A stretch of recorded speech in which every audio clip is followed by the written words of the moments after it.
Whom do you think about when I say Tesla? Is it Elon Musk? Whom do you think about when I say Apple? Is it Steve Jobs? Whom do you think about when I say Reliance? Is it the Ambani family? Do you know why this is happening? Because all these corporate giants have a face attached to it, and this is because of personal branding.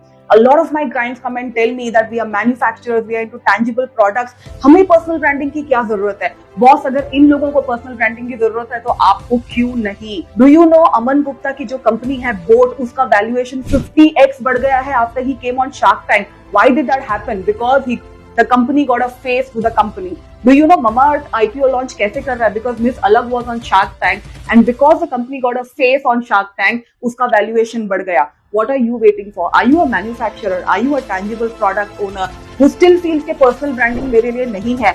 Yes, business branding आप कर रहे हैं, लेकिन साथ साथ personal branding भी कीजिए, बहुत जरूरी है, because today people need a face to the company. What are you thinking about? Just comment down and let's work together in building a personal brand.